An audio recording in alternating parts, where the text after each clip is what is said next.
In this video, I'm going to demonstrate how to create links to documents and internal pages on your Drupal website.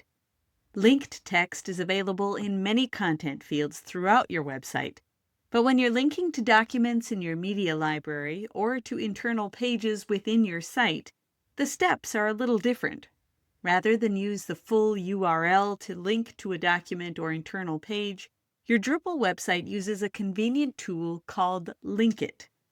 The Linkit tool allows authors to add links by looking up the pages and documents that already exist on the site instead of requiring you to write or paste the link. This functionality saves time and prevents typos in link addresses. Another benefit to using this tool is if the page titles or document URLs change, the links will be updated automatically, preventing broken links on the site. Let me show you how it works. I have opened a basic page. On this page, I have some text at the top where I mention a great resource page, and I also have placeholders for two documents in the bulleted list below the paragraph. I'd like to create links to all of those so that a visitor can select them and get the information I'd like them to see.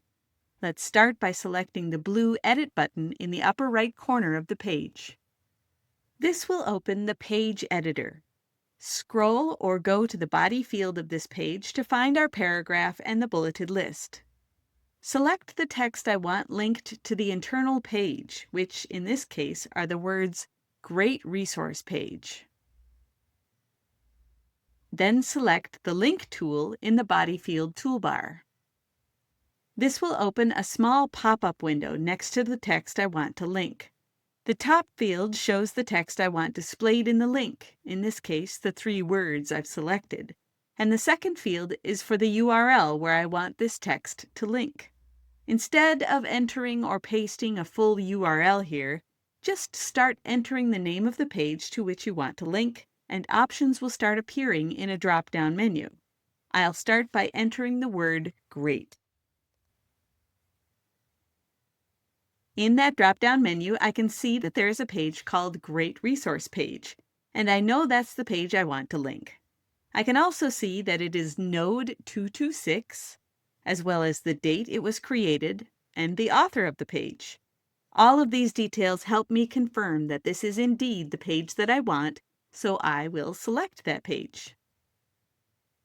Now the URL field lists the node for the internal page I want to link, and so I will then select the green Insert button. My selected text turns blue and is underlined, and I have the quick option to open the page I've just linked in another tab to double check it's the correct page. I can also edit the link by selecting the pencil icon, or unlink the text by clicking the link with an X icon.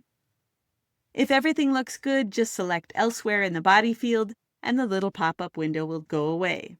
If I need to make changes to this link, I can just select the link text, and the edit options will appear again in the little pop-up window. Next, under the subheading Further Reading, we have a short bulleted list with the name of one document and an empty bullet point for a second document.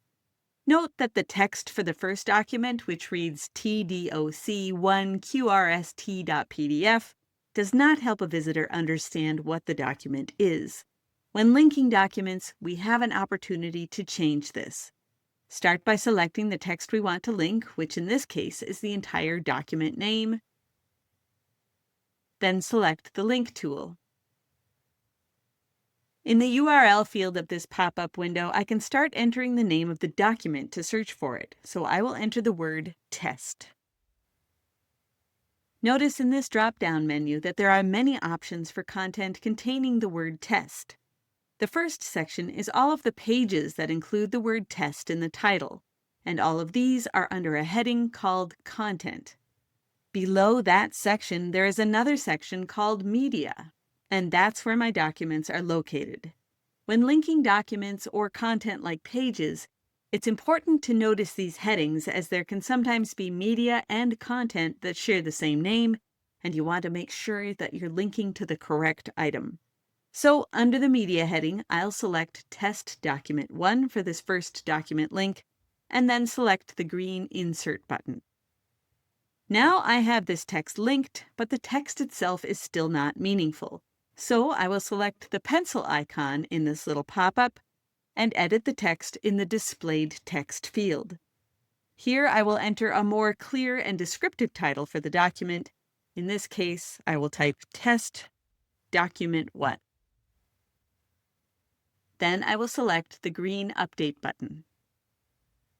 For the second document, let me show you another way to add text. Select the area to the right of the second bullet point to insert the cursor there, and then select the Link tool. In the URL field, start entering the name of the document and select the document you want to link, which in this case is TestDoc2. Once you select that, the Displayed Text field will automatically fill with the name of the document you're linking, saving you a step. Select the Insert button, and we're done.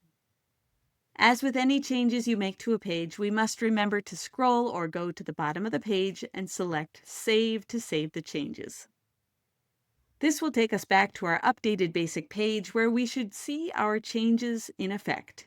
In the paragraph of text at the top, we can see the link we made for the Great Resources page, and below that we can see our bulleted list of neatly named documents linked as well. Note that the document links now also show the file type and size. This is important information for any visitor and is accessible to screen readers as well.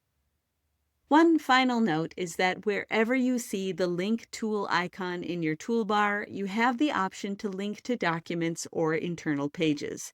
You'll find it in the body fields of a basic page or a news item, the description field of a landing page, and in various fields within several types of microcontent such as link collections, promos, and callouts.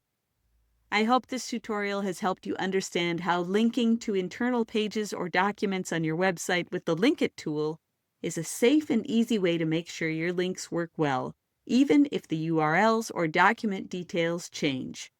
I invite you to check out related video tutorials about accessing the media library and managing pages in your menus. Thanks for watching.